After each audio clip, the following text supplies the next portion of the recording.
Alright guys, it seems like Marvel Rivals is getting a brand new rank mode. Here it says, shortly before launch of Season 3, Natives revealed a Marvel Rivals roadmap for July and August, promising lots of new content in the second week of the season. The developer released summer costumes followed by new Fantastic Four skins based on the upcoming MCU movie. The final week of the season will bring Phoenix skins from Magic and Black Panther, all leading us to release Season 3.5. The mid-season Marvel Rivals update will bring Blade and other duelists, additional balance changes, and more, but the most exciting addition is a brand new rank mode, which was previously teased by Natives. At the moment, it's unknown what this mode will be about. However, there's a chance Natives will overhaul the existing rank system, considering that it's something many players are complained about. It could be a right move, or it could be a wrong move. But combined with the developer's recent crackdown on Smurfing in Season 3, this could significantly improve the competitive experience going forward. Now, I think it's actually a pretty smart move by Natives to drop a new rank mode mid-season, especially since rank has been one of the biggest complaints from the community right now.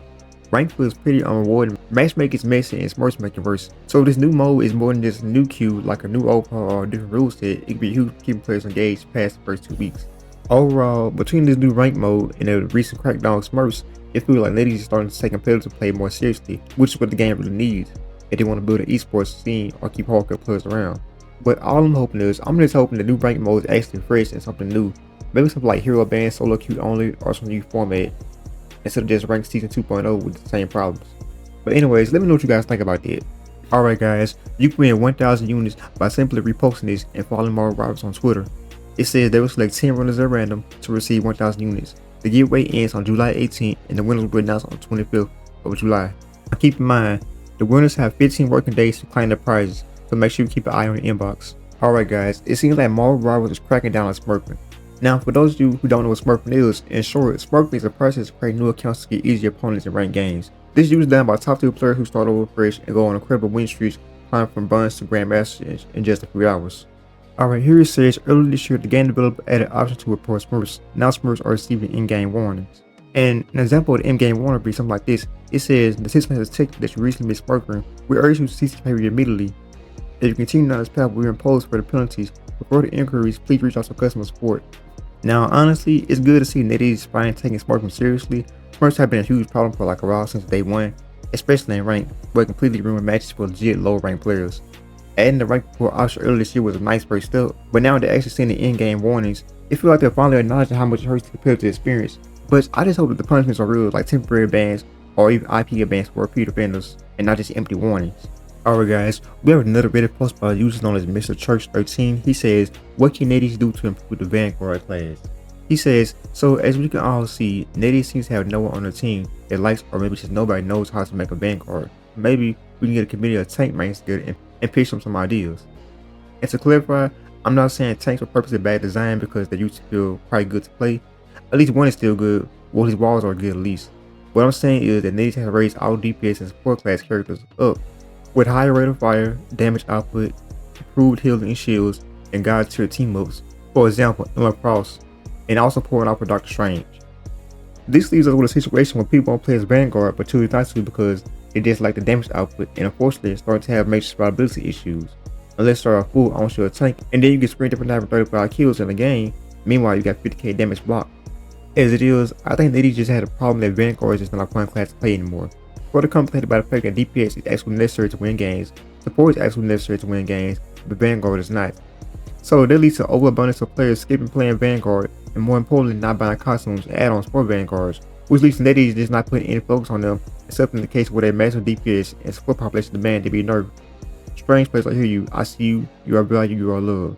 The Reddit user then asks, so what can I do to make the Vanguard class feel better? He says Roku and Force Vanguards are wildly unpopular. Adding more Vanguards for years, but also know it just seems anyone does could have needs out from under them, so really more is not a solution. Give Vanguards more output, I love to see it, but I think it might just be harmonizing DPS and Vanguard too much. And I'm sure we'll stay independent from the wild and informed as DPS players. I love my Vanguards, all my favorite Marvel rival characters. Currently, it's have to be Vanguards.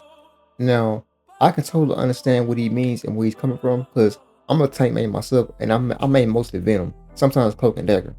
But it really feel like Vanguard got left behind where DPS and supposed to keep getting buffed or new flash mechanics, and you can also see that in the new meta. If you're not running a shield Vanguard, your team basically uses you for not carrying damage. And if you are running a shield Vanguard, you just get flamed for not doing enough.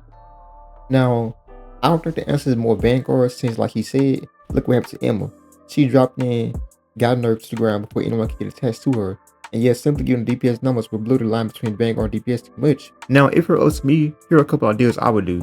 I would have more utility-driven kits. For example, I would make Vanguards do something other than block. Things like displacement, knockback pulls, area of effect debuffs, or busted allies who stay near them. Another thing I would do is I would have a stronger team synergy, which gives them a passive bonus to activate when they're actively protecting teammates. For example, allies behind Vanguard get critical resistance, healing recede, or energy regain. Now, another thing I would do is I would reward skillful play. For example, ability to have a bigger payoff if timed right, like a counter or a block that reflects damage if you block at the last second. And another thing I do is I would have a role identity beyond damage sponge, which makes them feel essential because of what they enable, not just because of what they can absorb. The real issue is that Vanguard right now is that must have in most comps. You can play without them. DPS support, you can't skip those.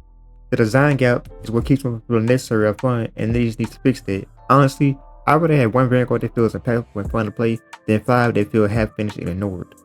Alright guys, we have another Reddit post by using on this alternative-deal-898. He said Jeff Ultimate needs a buff. He says part of the reason that Jeff is unusable in high elos is because how easy his ultimate is to counter. While I understand how devastating it can be in lower ranks, which causes hesitation for a buff, I believe there is a way to just balance it. I suggest that all movement abilities should be unusable in Jeff's ultimate radius, similar to Namor's ultimate. This change will still allow for many other counters to be viable, including cloaks, dark teleportation, or Mag's bubble. This change will put Jeff in a good place where there is still counterplay, but allows to be usable against more characters in the game. Previously, we had no issues dodging out of it. This change won't shake with the lower ranks too much, as they already struggle to dodge Jeff's ultimate radius. Overall, this change will make Jeff more viable in a 2 support comp, allowing Jeff to get enough value to justify leaving his team with 1 support for 10 to 15 seconds. Now, I agree, Jeff ultimate feels pretty underwhelming in higher elos. Most squares so easy to escape. His idea of disabling movement abilities like ultimate radius, kind of like Namor ultimate, makes sense. It will force players to respect Jeff ultimate more without making it totally unavoidable or oppressive. The biggest issue right now is exactly what he said. Jeff ultimate is supposed to be his big moment or a swing to his rights, but most heroes just dash, blink, or jump out of the way before he does anything.